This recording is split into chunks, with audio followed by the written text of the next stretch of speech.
ನನ್ನ ಒಡನಾಟ ನಿಮ್ಮ ಜೊತೆ ಜಾಸ್ತಿ ಇದೆ, ಎಲ್ಲ ಸಾಂಗ್ಗಳು ಬರ್ಸಿದೀವಿ ಅವಾಗಿಂದನು. ಏನೋ ಸಿಚುವೇಶನ್ ತರೋಣ ಗುರುಗಳೇ, ಹಿಂಗೆ ಎಣ್ಣೆ ಮೇಲೆ ಸಾಂಗು, ಸಂಜೆ 7 ಗಂಟೆ ಮೇಲೆ ಬಾ ಅಂತ ಹೇಳ್ತೀರಾ. ಅದೇ ಥರ ಒಂದು ವಾತಾವರಣದಲ್ಲಿ ನಮಗೆ ಖಾಲಿ ಕ್ವಾರ್ಟರ್ ಬಾಟ್ಲ್ ಆಗಿರ್ಬೋದು, ಅಥವಾ ಅಲ್ಲಾಡ್ಸು ಎಲ್ಲ ಆ ಥರದೇ. ಮಧ್ಯಾಹ್ನ ಆದ್ರೂ ಅದೇ ಥರ ವಾತಾವರಣ ಇಟ್ಟಿದ್ರಿ. ಯಾವುದು ನಾವು ಕಣ್ಣು ಹೊಡೆಯೋಕ್ಕೆ ಬರೀಬೇಕಾದ್ರೆ ಹುಬ್ಳಿ ಭಾಷೆ ಕೇಳ್ಕೊಂಡು ನೀನು ಹುಬ್ಳಿ ಭಾಷೆ ಮಾತಾಡೋ ಅಂತ ಹೇಳಿ ಒಂದು ಇನ್ಸ್ಪಿರೇಷನ್ ತಗೊಂಡು ಬರೀತಿದ್ರಿ. ಈ ಸಾಂಗ್ ಇನ್ಸ್ಪಿರೇಷನ್ ನೀವೇನು ಹೇಳಿ ಸರ್ ಫಸ್ಟು? ನಮ್ದು ಬಿಡಿ. ಈ ಸಾಂಗ್ ಬರಿಬೇಕಾದ್ರೆ ಜಡೇಶ್ ಏನ್ ನಿಮ್ಗೆ ಎಕ್ಸ್ಪ್ಲೇನ್ ಮಾಡಿದ್ರು, ನೀವ್ ಇನ್ಸ್ಪಿರೇಷನ್ ಹೆಂಗ್ ತಗೊಂಡ್ರಿ? ಇದು ಜಡೇಶನ್ ಕಳ್ಸಿದ ಮೇಲೆ ಬರ್ದಿರೋ ಸಾಂಗ್ ಅಂತ ನನ್ಗೆ ಗೊತ್ತಿದ್ದು. ಇದು ನಮ್ಮನ್ನೆಲ್ಲ ಟೇಬಲ್ ಮೇಲೆ ಕೂರ್ಸ್ಕೊಂಡು ಬರೀತೀರಾ ನೀವು? ಭಟ್ರು ಬರೆಯೋದು ಹಿಂಗೆ. ಇದ್ಯಾಕೆ ಇದು ತೋರಿಸ್ಬೇಡ, ಇದು ಸೆನ್ಸರ್ ಪ್ರಾಬ್ಲಮ್. ಅದೇ ಭಟ್ರು ಹಿಂಗೆ, ಇದು ಜಡೇಶ್ ಬೆಳಗ್ಗೆ ಬರ್ಕೊಡ್ತೀನಿ ಹೋಗು ಅಂತ ಕಳ್ಸಿರೋ ಸಾಂಗ್ ಹೇಳಿ. ಇಲ್ಲ, ನಾವು ತುಂಬಾ ಉನ್ನತ ಮಟ್ಟದ ಚರ್ಚೆ ಮಾಡಿದ್ವಿ ನಾನು ಮತ್ತೆ ವಿಜಿ. ಒಂದು ಸಾಮಾಜಿಕ ಉತ್ಕ್ರಾಂತಿ ಆಗ್ಬೇಕಂತದೊಂದು ಮಟೀರಿಯಲ್ ಹೇಳೋ ವಿಜಿ ಅಂದಾಗ, ಸರ್ ನಮ್ಮವು ನಿಮ್ಮವೇ ತೆಗೆದ್ರೆ 5 ನಿಮಿಷಕ್ಕೆ ಬಂದ್ಬಿಡ್ತದೆ ಅಂದ. ಯಾವ್ದೋ ಒಂದು ಬಿಡು ಅಂದೆ. ವಿಜಿ ಮತ್ತೆ ನಾನು ಇಬ್ಬರೇ ವೈಯಕ್ತಿಕವಾಗಿ ಮಾತಾಡೋದನ್ನ ಯಾರನ್ನ ಕೇಳ್ಬಿಟ್ರೆ ಕಿವಿ ಕಿತ್ತೋಗ್ಬಿಡ್ತವೆ ಸರ್. ಅದು ಎಂದೆಂದೂ ಮುಗಿಯದ ಒಂದು ಅಗಾಧವಾದ ಸ್ನೇಹ. ಆಮೇಲೆ ನಾನು ಹೇಳಿದಾಗ ಆಗ್ಲೇನೆ, ನಾನ್ ಲೋಫರ್ ಅಂದ್ರೆ ನಮ್ಮ ಅಪ್ಪ ಅವನು ಅಲ್ಲಿ ಕೂತ್ಕೊಂಡು ಒಳ್ಳೇದಾಗ್ಲಿ ಮಗನೇ ಅಂತ. ಅಂದ್ರೆ ಆ ವಿಜಿ ಸಹವಾಸದಲ್ಲಿ, ಅಥವಾ ನನ್ನ ವಿಜಿ, ದುನಿಯಾ ಸೂರಿ, ಗಣಪ, ಇವು ಎಲ್ಲರೂ ಒಟ್ಟೊಟ್ಟಿಗೆ ಏನಿಲ್ಲದ ಕಾಲದಿಂದ ಏನೇನೆಲ್ಲ ನೋಡ್ಕೊಂಡ್ ಬಂದು ನಮಗೆ ಯಶಸ್ಸು, ಸೋಲು, ಮದುವೆ, ಮಕ್ಕಳು ಎಲ್ಲವನ್ನು ನೋಡಿರೋ ಒಂದು ಪ್ಯಾಟರ್ನ್ ಇದೆಯಲ್ಲ, ಅದು ಜಡೇಶಂಗ್ ಸಿಂಕ್ ಆಗಿಲ್ಲ ಬಿಗಿನಿಂಗ್ ಅಲ್ಲಿ. ನನ್ನ ಮಕ್ಳು ಏನ್ ಮಾಡ್ತಾರೆ, ಒಂದ್ ಮಗು ಇದೆ ಅಂತ ಹೇಳ್ದ ಕಣ ಅವನು. ನನಗೆ ಇಷ್ಟು ದೊಡ್ಡ ಮಗು ಇದೆ ಅಂತ ಗೊತ್ತಿರ್ಲಿಲ್ಲ ಅದು ರೇವಿಜಿಗೆ. ನಿನ್ ಪುತ್ರಿನೇ ಅಲ್ವಾ ಮಾಡಿರೋದು? ತಡಿ ಇದೆ ಮಟೀರಿಯಲ್ ಅಂತ ತೆಗೆದೆ. ಈಗ ನಮ್ಮ ಬದುಕಿಂದ ಏನಾರ ತೆಗೆದ್ರೆ ತರ ಅವನ್ನ ಕೇಳಕ್ಕಾಗಲ್ಲ ನೀನು. ಆ ತರ ನಿನ್ನ ಮಗಳಿಗೆ ಒಂದು ಧನ್ಯವಾದ ಕಣ. ತುಂಬಾ ಮುದ್ದಾಗಿ ಕಾಣಿಸ್ತಿದ್ದಾಳೆ. ಆಕೆಗೆ ಇಂಡಸ್ಟ್ರಿಗೆ ಸ್ವಾಗತ. ಯಾಕಂದ್ರೆ ಅಲ್ಲಿ ಕ್ಲೀನಾಗಿ ನಮಗೆ ಒಂದು ಚಾರ್ಟೇ ಸಿಕ್ಬಿಡ್ತು.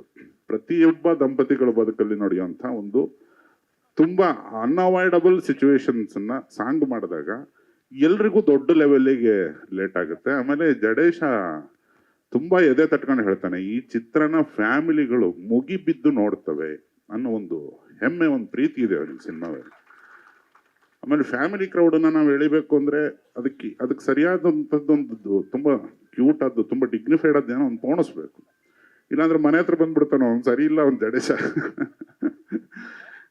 ಅದನ್ನೆಲ್ಲ ಯೋಚನೆ ಮಾಡಿ ವಿಜಯ ಹೊಸ ಮನೆ ಅಟ್ಟದಲ್ಲಿ ತಯಾರಾದದ್ದು ಇವೆಲ್ಲ ಇತ್ತು. ಮತ್ತೆ ನಾನು ವಿಜಯ್ ಸೇರಿದಾಗ ಇನ್ನೇನೇನು ಇರ್ತವೆ ಅನ್ನೋದು ನಿಂಗೆ ಗೊತ್ತೇ ಇಲ್ಲ. ಒಂದ್ ದಿವಸ ಕೆಡ್ಕೊಳ್ಳೋಣ ವಿಜಯನ್ನ. ಹೋಗ್ಲಿ ಬಿಡಿ, ಮೇನ್ ಮ್ಯಾಟರ್ ಬಿಟ್ಟು ಮಿಕ್ಕಿದೆಲ್ಲ ಹೇಳಿದ್ರಿ. ಆದ್ರೂ ನಾನು ಸಾಂಗ್ ಬಗ್ಗೆ ಹೇಳ್ತೀನಿ. ಎಲ್ರಿಗೂ ನಮಸ್ಕಾರ. ಲ್ಯಾಂಡ್ ಲಾರ್ಡ್ ಸಿನಿಮಾ ಇದು ಜಡೇಶ್ ನಿರ್ದೇಶಕರು ಹೌದು, ಬಟ್ ಇದು ಯಾವಾಗಲೂ ನನ್ನ ಸಿನಿಮಾ ಥರ ಅನಿಸ್ತಾ ಇರುತ್ತೆ ನನಗೆ. ಅಷ್ಟು ಹತ್ರ ನಂಗೆ ಜಡೇಶ್ ಇದು ಯಾವಾಗಲೂ. ನಾನು ಯಾವಾಗ ಹೇಳ್ತೀನಿ ನಮ್ಮ ಆಫೀಸ್ ಸಿನಿಮಾನೇ ಇದು ಅಂತ ಅಂದ್ಬಿಟ್ಟು ಹೇಳ್ತಾ ಇರ್ತೀನಿ. ಜಡೇಶ್ ಆಫೀಸು ನಮ್ಮ ಆಫೀಸ್ ಒಂದು ರೋಡ್ ಆ ಕಡೆ ಈ ಕಡೆ. ಸೊ ಹಲವಾರು ಡಿಸ್ಕಷನ್ಗಳು ಇದೆ, ಎಲ್ಲಾದ್ರ ಬಗ್ಗೆನೂ ತುಂಬ ಶೇರ್ ಮಾಡಿ ಇದು ನಮ್ಮದೇ ಸಿನಿಮಾ ಅನ್ನೋ ಥರದ್ದು ಒಂದು ಫೀಲಿಂಗ್ ನನಗೆ ಯಾವಾಗಲೂ. ಸೊ ಆ ನಿಟ್ಟಿನಲ್ಲಿ ನನಗೆ ತುಂಬ ಕಾನ್ಫಿಡೆನ್ಸು ಈ ಸಿನಿಮಾ ಮೇಲೆ. ವಿಜಿ ಇಲ್ಲಿವರೆಗೂ ಎಲ್ಲ ಥರ ರೋಲ್ಸ್ ಮಾಡ್ಕೊಂಡು ಬಂದಿದ್ದಾರೆ, ಬಟ್ ಇದು ತುಂಬ ಚಾಲೆಂಜಿಂಗ್ ರೋಲ್ ವಿಜಯ್ ಅವರಿಗೆ. ಆ್ಯಂಡ್ ವಿಜಯ್ ಓಕೆ ಲಾಸ್ಟ್ ಒಂದು 2-3 ಸಿನಿಮಾ ಹುಡುಗರಿಗೆ ಎಲ್ಲ ಪಡ್ಡ ಐಕಳಿಗಳಿಗೆಲ್ಲ ಫುಲ್ ಹಂಗೆ ಹಿಂಗೆ ಬಲೆ ಹಾಕಿ ಎಳೆದು ಹಿಂಗೆ ಇಟ್ಕೊಂಡ್ಬಿಟ್ಟಿದ್ದಾರೆ. ಈ ಸಿನಿಮಾ ಪಕ್ಕಾ family audience, Vijay first day ಬರೋ ಥರದ್ದು ಒಂದು ಸಿನಿಮಾ ಇದು. ಆ್ಯಂಡ್ ಅದನ್ನು ತುಂಬ ಧೈರ್ಯವಾಗಿ ನಾನು ಹೇಳ್ತೀನಿ. ಆ್ಯಂಡ್ ಸಾಂಗ್ ಬಗ್ಗೆ ಅಂತ ಬಂದಾಗ, Ajju is the hero of this song. Ajaneesh ಅವರು ಯಾರೋ ಪ್ರೊಡ್ಯೂಸರ್ ಅಂದರು ಲೇಟಾಗಿ ಕೊಟ್ಟರು, ಲೇಟೆಸ್ಟ್ ಆಗಿ ಕೊಡ್ತಾರೆ ಅಂತ. ನಾನು ಇದೊಂದು ಓಪನ್ ಸ್ಟೇಜ್ ಮೇಲೆ ಹೇಳ್ತೀನಿ, ಖಂಡಿತವಾಗ್ಲೂ ಯಾವ ಮ್ಯೂಸಿಕ್ ಡೈರೆಕ್ಟರ್ಸ್ಗಳದ್ದು ತಪ್ಪಿಲ್ಲ ಸರ್ ಲೇಟಾಗಿ ಕೊಡೋದು. ನಮ್ಗಳು ತಪ್ಪು ಸರ್ ಡೈರೆಕ್ಟರ್ಗಳು. ನಾವು ಟ್ಯೂನ್ ಓಕೆ ಮಾಡಲ್ಲ, ಇದು ಇನ್ನೊಂದು ಮತ್ತೊಂದು ಅಂತ ನಾವು ಕರೆಕ್ಷನ್ ಮಾಡ್ತಿರ್ತೀವಿ ಸರ್. ಫಾಲ್ಟು ನಮ್ದಿರುತ್ತೆ. ಆನಂದ ಪಟ್ಬಿಟ್ಟ ಅಜ್ಜು, ನಮ್ದಿರುತ್ತೆ. ಅವ್ರೊಂದು ಸಿಂಗರ್ ಆಡ್ಸಿದ್ರೆ ಸರ್ ಇದು ಓಕೆ, ವಾಯ್ಸ್ ಇನ್ನೊಂದು ಚೂರು ಏನಾದ್ರು ಬೇರೆ ಹೌದಾ ಸರ್? ಅವರು ಹಗಲು ರಾತ್ರಿ ಕಷ್ಟಪಟ್ಟು ನಾನೆಲ್ಲ ಮ್ಯೂಸಿಕ್ ಡೈರೆಕ್ಟರ್ಗಳ ಜೊತೆ ವರ್ಕ್ ಮಾಡಿದ್ದೀನಿ ಸೊ ನಾನು ಅವ್ರ ಪರವಾಗಿ ಹೇಳ್ತೀನಿ, ಸಾಂಗ್ ಸರ್ ನಾವು ನಿಮ್ಮ ಹತ್ರ ಬಂದಾಗ, ಪ್ರೊಡ್ಯೂಸರ್ ಹತ್ರ ಬಂದಾಗ, ಸರ್ ಮ್ಯೂಸಿಕ್ ಡೈರೆಕ್ಟರ್ ಕೊಡ್ತಾ ಇಲ್ಲ ಸರ್ ಸಾಂಗ್ ಅಂತ ಹೇಳಿರ್ತೀವಿ, ನಮ್ದು ಇರುತ್ತೆ ಸರ್ ಅಲ್ಲಿ ಎಫರ್ಟು. ಸೊ ಹಾಗಾಗಿ ಬಟ್ ಅಂತ ಲಾಸ್ಟ್ ಮೂಮೆಂಟ್ಗಳಿದ್ದಾಗ್ಲೂ ಅದ್ಭುತವಾದಂಥ ಸಾಂಗ್ಸ್ ಕೊಡೋದ್ರಲ್ಲಿ ಅಜ್ಜು ಕೂಡ ತುಂಬಾ is given a great song ಇಲ್ಲಿ. ಸೊ ಅದೊಂದು ಅಂಡ್ ಬಟರ್ ಕಾಂಬಿನೇಷನ್.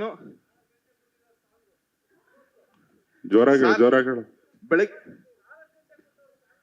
ಸಂಜೆ 4 ಗಂಟೆಗ ಸರ್ ಹಾಡಿರೋದೇ ಬೆಳಗ್ಗೆ 4 ಗಂಟೆಗೆ.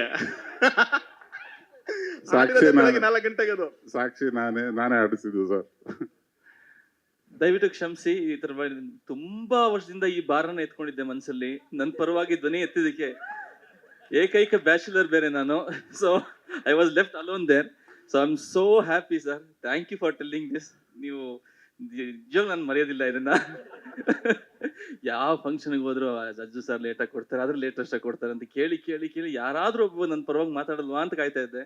So thank you sir. ಈಗ ಅವನೊಂದು ಮಾತಿನ ಮಧ್ಯೆ ಬ್ಯಾಚುಲರ್ ಅಂದ, ವೇದಿಕೆ ಬೇರೆ ಹತ್ತಿದ್ದಾನೆ, ಇಷ್ಟೊಂದ್ ಜನ ದಂಪತಿಗಳಿದೀವಿ, ವಿಜಿ ಇದ್ದಾನೆ, ನಾನಿದ್ದಾನೆ. ಇರಪ್ಪ ಬಾರಪ್ಪ ಇಲ್ಲಿ ವಿಜಿ ನೋಡ್ಗುರು, ನಿತ್ಕೋ ಗುರು ಇಲ್ಲಿ ಬಾಗುರು. 1.5 ವರ್ಷದ ಹಿಂದೆ ನಾನು ತರುಣಂಗೆ ಒಂದು ಪುಟ್ಟ ಜ್ವರ ಬಂದು ಹಾಸ್ಪಿಟ್ಲಲ್ಲಿ ಇದ್ದಾಗ ಒಂದು ಮಾತು ಹೇಳಿದ್ದೆ, ಮದುವೆ ಮಾಡ್ಕೊಂಡ್ಬಿಡೋ, ಇವು ಜ್ವರಗಳು ಮತ್ತೊಂದು ಮಗದೊಂದು ಇದು ಎಲ್ಲದಕ್ಕೂ ಮದ್ದದೆ, ನೀನ್ ತುಂಬಾ ಲೇಟ್ ಮಾಡಿದ್ರೆ ಸ್ವಾತಿ ಮುತ್ತೆಲ್ಲ ಒಣಗಿ ಪೌಡ್ರ್ ಆಗ್ಬಿಡ್ತಾವ ಗುರು. ಅದನ್ನ ತುಂಬಾ ಸೀರಿಯಸ್ ಆಗಿ ತಗೊಂಡು ಅವನು ಮದುವೆ ಆಗಿದ್ದಾನೆ. ಇದನ್ನ ನಾನು ಹೇಳಿದ್ದೇನೆ, ಕರೆಕ್ಟಾಗಿ ಹೇಳು.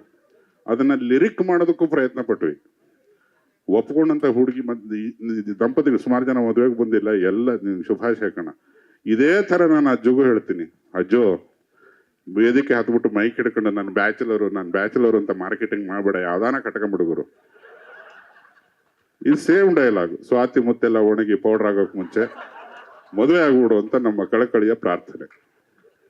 ಈ ಸಿನಿಮಾ ಈ ಹಾಡಿಂದ ಎಲ್ಲಾದ್ರೂ ಮದುವೆ ಆಗಲಿ ಅನ್ನೋದು ನಮ್ಮ ಸಮಸ್ತ ತಂಡದ ಒಂದು ಆಶೆ ಆಗೋರು. ಆಯ್ತು. ಓಕೆ, ಇಂಟರ್ವಲ್ ಆದ್ಮೇಲೆ ಮತ್ತೆ ನಮ್ಮ ಸೆಕೆಂಡ್ ಹಾಫ್ ಸಾಂಗ್ ಬಗ್ಗೆ ಅಂತ ಬಂದಾಗ, and again Vijay and Rachita ಅವ್ರ ಕಾಂಬಿನೇಷನ್, ಐ ಥಿಂಕ್ ನನಗೆ ಗೊತ್ತು ಕತೆ ಏನಿದೆ ಹೆಂಗಿದೆ ಅಂತ ಅಂದ್ಬಿಟ್ಟು ಈ ಸಿನಿಮಾ ನೋಡಿದ್ಮೇಲೆ ಐ ಥಿಂಕ್ ಇಡೀ ಆಡಿಯನ್ಸು ರಚಿತಾ ಅವ್ರ ಗಟ್ಸಿಗೆ ಸೆಲ್ಯೂಟ್ ಹೊಡಿತಾರೆ ಈ ಸಿನಿಮಾದಲ್ಲಿ. ಯಾಕಂತಂದ್ರೆ ಹೀರೋಗಳು, ಅದ್ರಲ್ಲೂ ಮಾಸ್ ಹೀರೋಗಳು, ಒಂಚೂರು ವೈಟ್ ಗಡ್ಡ ಬಿಟ್ಟರು, ವೈಟ್ ಒಂಚೂರು ಹೇರ್ ಗಿರ್ ಮಾಡ್ಕೊಂಡ್ರೆ ಮಾಸಾಗಿ ಕಾಣಿಸ್ತಾರೆ ಅಂತ ನಾವು ಡೈರೆಕ್ಟರ್ ಪಾಯಿಂಟ್ ಆಫ್ ವ್ಯೂ. ಅದೇ ಹೀರೋಯಿನ್ಗಳಿಗೆ ಒಂಚೂರು ನಾವು ವೈಟ್ ಹಾಕಿದ್ರು ತುಂಬಾ ಭಯ ಇರುತ್ತೆ, ಏನಪ್ಪ ಹೆಂಗೆ ಅಂದ್ರೆ ಅವ್ರು ಏಜ್ ತರ ಕಾಣಿಸ್ತಾರ ಅಂತ ಅಂದ್ಬಿಟ್ಟು.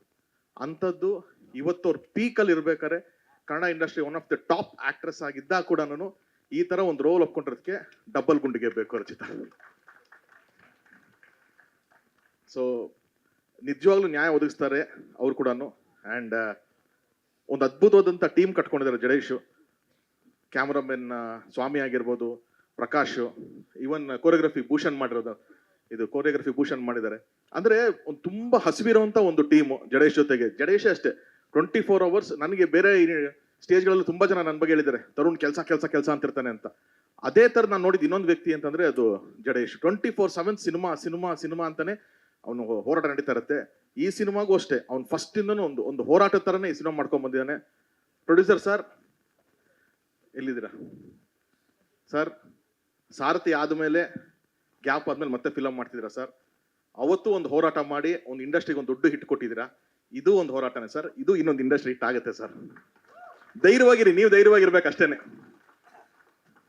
ಸೊ ಒಂದು ಅದ್ಭುತವಾದಂಥ ಡೇಟ್ January 23rd ಬರ್ತಾ ಇದೆ ಸಿನಿಮಾ. ಸೊ ಒಳ್ಳೇದಾಗ್ಲಿ ಸಿನಿಮಾಗೆ, ಇಡೀ ತಂಡಕ್ಕೆ ಒಳ್ಳೇದಾಗ್ಲಿ. Thank you.